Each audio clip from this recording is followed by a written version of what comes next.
যা গরম পড়ছে, বাচ্চাদেরকে বাহিরের আইসক্রিম কিনে খাওয়া থেকে বিরত রাখতে হলে অবশ্যই আপনাকে এই সময়ের কাঁচা আমকে কাজে লাগিয়ে আইসক্রিম বানিয়ে বাচ্চাদের বাসায় আইসক্রিম খাওয়ার অভ্যেস করে তুলতে হবে। আসসালামু আলাইকুম, ওয়েলকাম পান্নাস ওয়ার্ল্ডের আরো একটি নতুন রেসিপিতে। আমি 3টি বড় সাইজের কাঁচা আম নিয়ে নিয়েছি আর এগুলোকে সেদ্ধ হওয়ার জন্য গরম পানিতে দিয়ে দিয়েছি। একটু সময় নিয়ে আমগুলো সেদ্ধ করে একদম সম্পূর্ণ ঠান্ডা হতে রেখে দিবেন। আমগুলো যখন পুরোপুরি ঠান্ডা হয়ে যাবে তখন এটি ধরতে যাবেন। গরম অবস্থায় কিন্তু এই কাজ একদম করা যাবে না, বিপজ্জনক হতে পারে। সো একদম পুরোপুরি ঠান্ডা হলেই দেখতে পাবেন এর খোসাগুলো খুব সহজেই ছুটে আসছে, একদমই পাকা আমের মতো।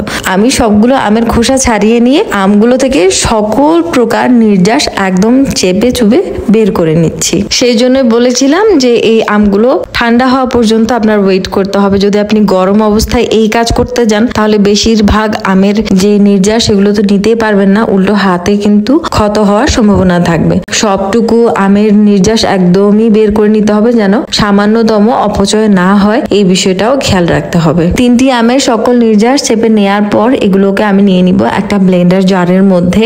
এবার এখানে আমি প্রায় 1 মুষ্টির মতো দিয়ে দিচ্ছি ধনে পাতা আর সামান্য একটু দিলাম পুদিনা পাতা, দেখতে পাচ্ছেন কতটুকু। আর 1 কাপের মতো দিয়ে দিয়েছি আমি চিনি। আপনারা চিনির পরিমাণটা কিন্তু কম বেশি অ্যাড করতে পারবেন। সবকিছুকে একসাথে ব্লেন্ড করে নেওয়ার পর দেখতে পাচ্ছেন কি স্মুথ একটা টেক্সচার চলে এসেছে। এটা দেখতে বুঝাই যাচ্ছে যে আইসক্রিমটা কতটা স্মুথ হতে পারে। এবার আপনারা আপনাদের পছন্দ মতো আইসক্রিম মোল্ড নিয়ে নিতে পারেন। বাসায় যদি কোনো মোল্ড না থাকে তাহলে আপনারা চাইলে স্টিলের বাটি কিংবা গ্লাসের মধ্যেও কিন্তু এই আইসক্রিমটি বসাতে পারেন, কোনো অসুবিধা নেই। তবে ইউনিক কোনো মোল্ডে বসালে বাচ্চারা একটু খেতে আগ্রহী হয়, এটাই জাস্ট। এবার সবগুলো আইসক্রিমকে আপনি 6 ঘন্টা অথবা 12 ঘন্টা ডিপ ফ্রিজের মধ্যে রেখে দিবেন। আমি অবশ্য ওভারনাইট রেখেছিলাম। ওভারনাইট পর আমি নামিয়ে নিয়েছি। এই যে দেখতে পাচ্ছেন মাশাআল্লাহ করে আইসক্রিম কিন্তু সেট হয়ে গিয়েছে।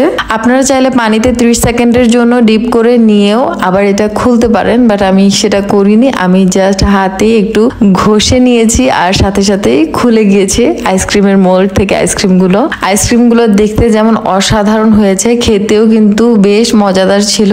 এতটাই সফট ছিল যে মনে হচ্ছিল যেন একদম কেনা আইসক্রিম। আর এখানে কিন্তু কোনো রকমের কেমিক্যাল বা কোনো কিছুই আমি ইউজ করিনি। একদম র যে কাঁচা ম্যাঙ্গো সেটাই আমি ইউজ করেছি। একদমই হাতে ধরতেই সব গলে আসছিল, এতটাই সফট ছিল মাশাআল্লাহ। কাঁচা আমের সময়টা কিন্তু খুবই কম থাকে, তাই অবশ্যই আপনারা বাসায় আমার এই রেসিপিটি ফলো করবেন আর বাচ্চাদেরকে এই মজাদার আমের ফ্লেভারটা টেস্ট করার সুযোগ করে দিবেন। ঠিক আছে, আমার রেসিপিটি যদি ভালো লেগে থাকে then do subscribe and follow me. আসসালামু আলাইকুম।